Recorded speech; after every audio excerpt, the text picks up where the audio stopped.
दोस्तों ये है कांग्रेस नेता प्रियांक खड़गे और इनकी मांग है कि आरएसएस नमस्ते सदा वत्सले मातृभूमि यानी आरएसएस की संघ प्रार्थना को अपनी शाखाओं से ही हटा दे।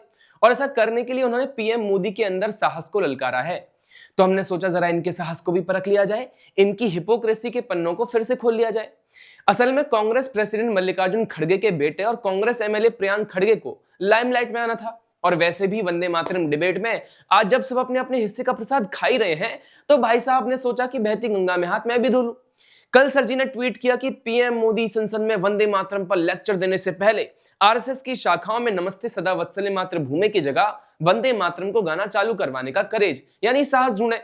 उनका यह भी कहना है कि आरएसएस का एक भी स्वयंसेवक ऐसा नहीं है जिसने फ्रीडम स्ट्रगल में अपनी जान की बाजी लगाई हो और जिसकी जुबान पर वंदे मातरम हो।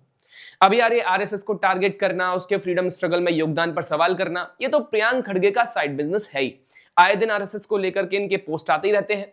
आज ये संघ प्रार्थना पर सवाल कर रहे हैं।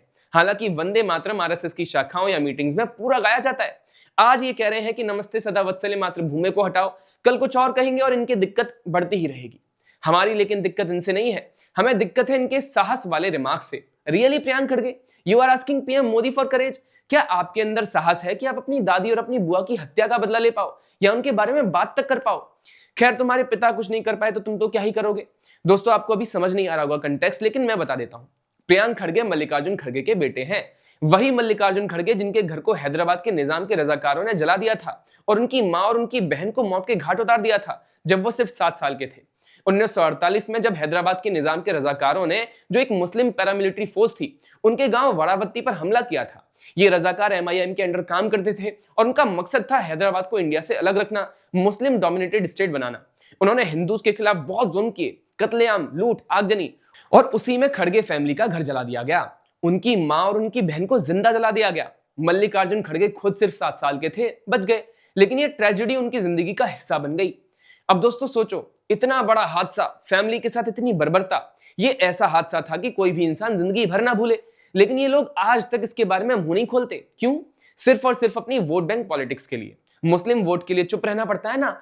इन्हें रजाकारों को मुस्लिम बोलने से भी डर लगता है, कहीं सेकुलर इमेज खराब ना हो जाए।